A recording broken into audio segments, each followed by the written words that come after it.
Sometimes we see you sifting through contrast, which is always a wonderful thing. And the contrast sharpens your focus, because when you know what you don't want, you know what you do want. And so as the contrast or the variety that you're focused within brings you to greater and greater clarity about what you prefer, you often don't remain or even come very quickly to a vibrational matching or consensus or alignment with your own desire. In other words, your desire continues to evolve because contrast just insists that it does. But most of our physical friends get lost in that sifting process, so they don't benefit as quickly as they could from the value of the contrast. But even more important, they don't enjoy the process of the contrast. It almost seems exactly as if, here's what you do. You let contrast produce desire while you beat upon yourself for being in the contrast. As if you're doing something wrong when every single thing, every single minute, every single day doesn't go exactly as you think that it should. And that's because you're just seeking the outcome, seeking the outcome, seeking the outcome, seeking the outcome, seeking the outcome, seeking the outcome, seeking the outcome. But what about the fun along the way? What about the fun along the way? This last week, Esther had so much fun playing with family and friends and football players with the Super Bowl. Well, the 49ers has been her son-in-law's favorite team forever. And then someone sent a link to Esther that one of the players had a blog about reading Law of Attraction and how they were going to go to the Super Bowl. Bought 90 copies, everybody's reading it. So Esther is secretly rooting for them now. She thought, wouldn't that be fun for somebody to decide that and then do that with that? Well, yeah, that's fun. So they went. They didn't win. You may have heard. But it was the most exhilarating game and process. And afterward, Esther was sitting in such exhilaration because she was thinking about the fun she had had because there was this thing to focus upon. When she found out that someone she loved was excited about that, she started plotting to get tickets and managed to get the best possible tickets ever. Ever. So the surprise festered for a while, and that was way fun. Even thinking of it was really, really, really, really fun. Then getting the tickets, really, really, really, really fun. Then telling him about it, really, really, really, really fun. Then knowing that he took his best buddy and they got in the truck and off they went. Off they went. A couple of days of driving, really, really, really, really fun. Hotel close enough they could walk. Really, really, really, really, really, really fun. And then the texts began coming as he's walking into the stadium. Really, really, really, really fun. Now, you may be a bit like Esther, where some of the actual walking into the stadium isn't ringing your bells, but it rang her bells that it rang his bells. It was really, really, really, really fun. And then pictures started coming from his perspective of where he was sitting. Really, really, really, really fun. And then off the game went. Not very good in the beginning. Not very good at all. And Esther is thinking, well, it is the journey. It's the journey. It's the journey. It's the journey. And how much fun has this journey been? And then it's not looking good. And Esther is thinking, I just thought of something I want. And the lights in the stadium went out. Now, Esther isn't taking credit for that. But it was really, really, really, really fun. And then what happened next was so much fun. Watching the focus that the contrast had provided, watching the difference and the way it was going, feeling the momentum of all of it, watching these two coach brothers vying for a championship, knowing that someone was going to lose and someone was going to win. But wasn't it really, really, really, really fun? And now the game has come to an end. And the team that Esther and son-in-law are vying for did not win. And it did not matter. Because the whole point of it was so that something could be really, really, really, really fun. Esther thought, this is the best hands-on, first-person experience that I've ever had in understanding that the objective just gives you a reason to have the fun. The objective, the outcome that you're seeking, just gives you the reason to have the fun. And we're not saying to you that you all shouldn't win all of the Super Bowls that you want to win. That's not the point we're making. We are really not trying to talk you out of having everything that you want. But we think it would be such a wonderful thing for you if you could set your goals, identify the things that you want, and hold them as they have always meant to be, as focal points that give you the reason to focus so that the universe can actualize around you for the purpose of giving you that really, really, really fun moment, you see. If you've been listening to us for a while, have you been? You may have been hearing us say often, because we say it often, that everything that you want, whether it is a material object or a stack of money or a relationship or a circumstance or an event, everything that you want is because you believe you will feel better in the having of it. And we want you to understand that you will feel better in the wanting of it. You will feel better in its reason for being. You will feel better for the focal point of it. You will feel better for the reason to focus for it, you see.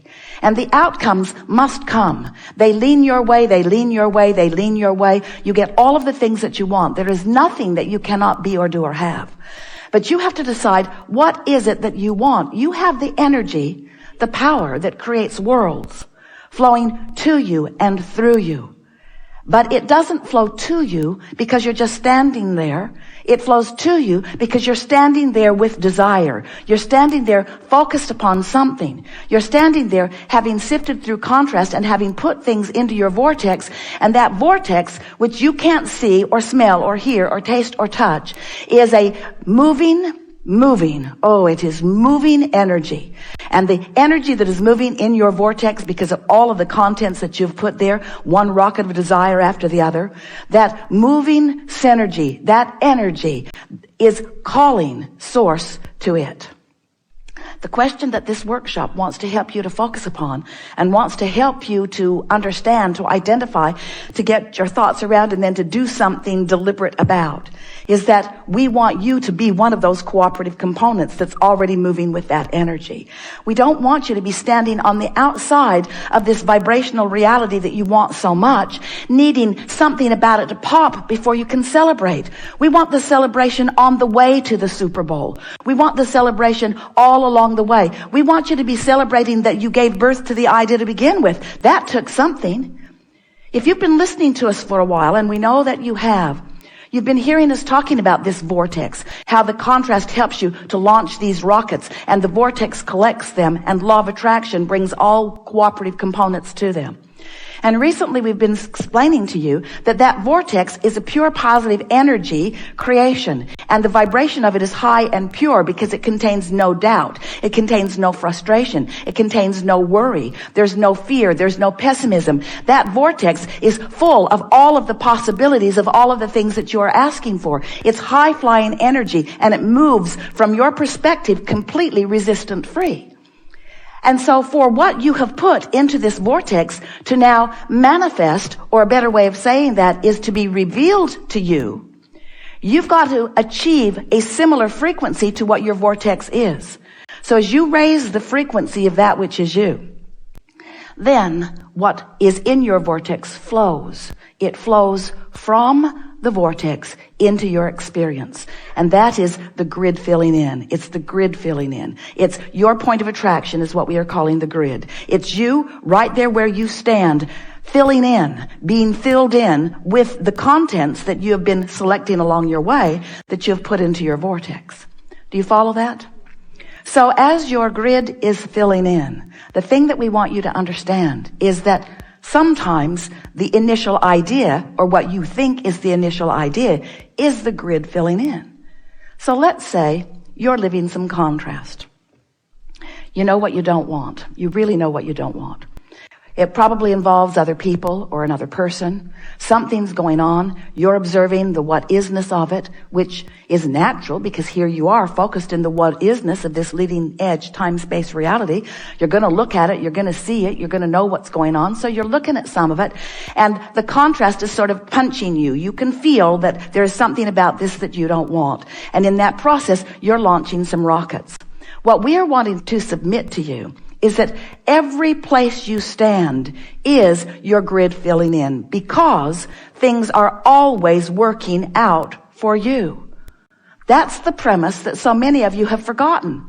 Abraham, do you mean that when I'm in the middle of getting something that I very much don't want, that also is the grid filling in for me? Yes. And we have a question back to you. Did that contrast help you to define more clearly? Yeah.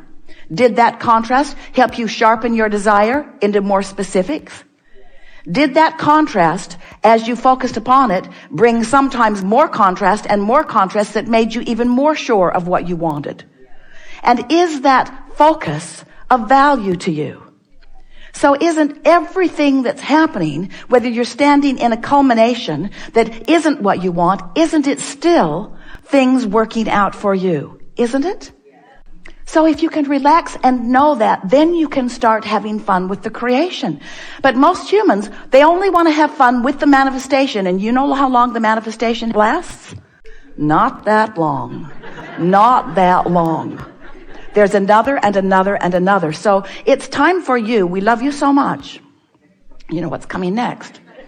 To face the fact that you are eternally on your way to someplace better. Eternally. You're eternally on your way to yet another improvement that your life has helped you to define.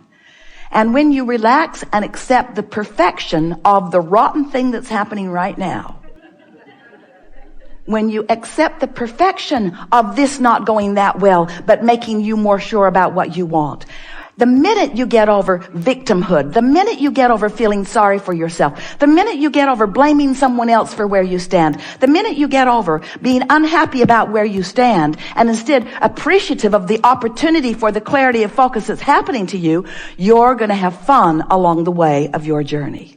And then, then you get to just start molding the clay.